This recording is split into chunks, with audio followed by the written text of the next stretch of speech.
से। हरिओम, मेरा नाम राधिका साहू है। मैं दुर्ग छत्तीसगढ़ से हूँ। दिव्य शिशु संस्कार से जुड़कर हमें बहुत सारे अनुभव हुए हैं। जैसे हमारा गर्भ नहीं ठहर रहा था, हमारी शादी को 3 साल हो गए थे। 2022 में हमारी शादी हुई थी। उसी दौरान फिर हमारे नन्ही आश्रम में सुशीला बहन आए हुए थे सत्संग के लिए। तो हम मिलकर उन्हें अपनी परेशानियां बताई कि दीदी हमारा गर्भ नहीं ठहर रहा है। तो दीदी ने हमें बताया कि आप वरदादा की 108 परिक्रमा कीजिए और रोज गौ माता का पूजन करिए, परिक्रमा कीजिए गौ माता का। तो हम दोनों मिलकर गौ माता का रोज परिक्रमा करते थे और पूजन भी करते थे। और जब भी हमारा आश्रम आना होता था, जैसे हम हर गुरुवार को आश्रम आते थे, तो हम मिलकर वरदादा का फेरा लगाते थे। और दीदी ने हमें बताया कि आप दिव्य शिशु संस्कार से जुड़िए। उसके बाद 1-2 महीने में ही मैं गर्भवती हो गई। उसके बाद हम जो भी दीदियां हमें भेजती थी कि हर महीने क्या खाना है, क्या पहनना है, क्या रहना है, कैसे रहना है, तो हम उसका फॉलो करते थे। उसके बाद फिर मैं रोज आश्रम मैन जी का पाठ सुनती थी और गीता पठन करती थी, गुरु गीता का पठन करती थी। ऐसे हमारे दिनचर्या में रोज मैं पूजा पाठ और जप वगैरह करते रहती थी। जैसे ही 4 महीना हुआ, फिर मैं अनुष्ठान करने लगी। गणेश जी का मंत्र का रोज अनुष्ठान करती थी। संस्कार ग्रुप है उन लोगों का, उसमें से जोड़े और उसमें जो भी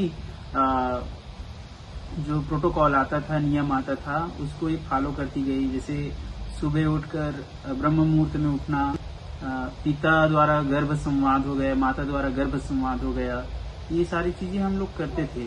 और जैसे सत्साहित्य पठन हो गया, श्री आश्रमान जी का पाठ हो गया, ये नित्य करते थे। श्री कृष्ण का बाल लीला का डेली एक एपिसोड देखते थे इन्होंने। तो इनको महसूस भी होता था, जैसे डॉक्टर के पास गए हम लोगों ने कि 9 मंथ पूरा हो गया है चेकअप कराने के लिए, कि इनका जो डिलीवरी डेट है वो पास आ गए, लेकिन अभी तक इनको दर्द नहीं हो रहा है। तो डॉक्टर ने बोला कि इनको आज एडमिट कर दो, शाम को हम लोग डिलीवरी कर देंगे। उसके बाद ये घबरा गई और हमने घर भी चले गए कि हमको यहाँ पे डिलीवरी नहीं करानी है करके। और जाके फिर थोड़ा सा शांत होके हमने प्रार्थना की बापूजी से, और हमको जो प्रेरणा हुई उसके हिसाब से हमने अन्य हॉस्पिटल चले गए जहाँ पे नॉर्मल डिलीवरी ज्यादा होती है। वहां गए तो भी दर्द रुक के आ रहा था। तो मैंने पास में संत श्री आसाराम जी आश्रम में गौशाला है, गौशाला से मैंने गोबर रस लाया।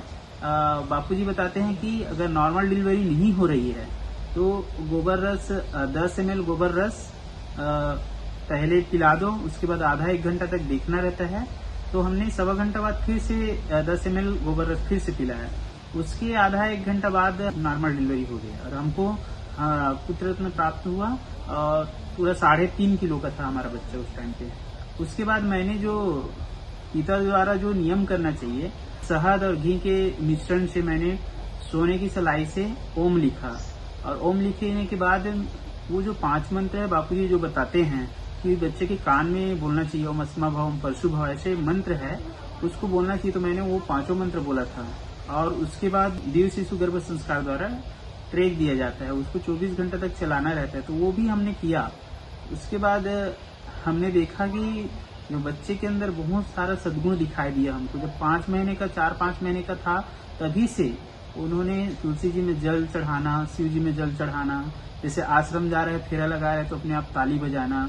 और तिलक बहुत अच्छे से लगवाता है ये। जैसे तिलक हम लगाते हैं तो इस शुरुआत में काजल लगाते थे ना, तो सर को डुलाता था इधर उधर, लेकिन ना तिलक लगाने के लिए जैसे तिलक लगाते हैं चंदन से, तो बिल्कुल लगवाता है और बहुत हंसता है जब तिलक लगाते हैं। घंटी शंख इसका आवाज उनको बहुत पसंद है, ये ताली बजाने लग जाता है। गौ माता जैसे सामने खड़ी रहती है तो उनको ऊपर बालकनी से चिल्लाने लगता है आ करके। ऐसा बहुत अच्छा सद्गुण है इनके अंदर।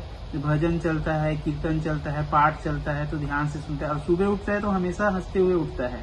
और हम लोगों ने इनको जब सुबह उठता है तो हरि ओम करके उनको हास्य प्रयोग भी कराते हैं, तो बहुत खुश रहता है ये सुबह उठता है तो। फिर उसके बाद थोड़ा बहुत हम लोग सत्संग चलाते हैं, वो भी सुनता रहता है ये।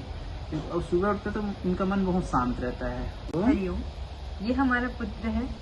ये घंटी बजाने से खुश हो जाता है, आश्रम आने पर अपने आप ताली बजाने लग जाता है, कीर्तन भी करते हैं तो भी ताली बजाता है। इसको आश्रम आना बहुत अच्छा लगता है। जी आएंगे तो आप क्या बोलोगे ऐसे करके, तो ये बोल रहा था ओम ओम ओम ओम, ऐसा चिल्ला रहा था सुबह।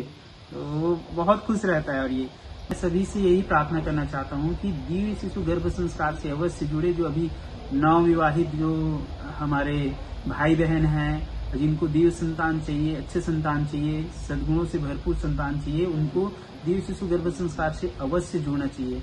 हरि ओम।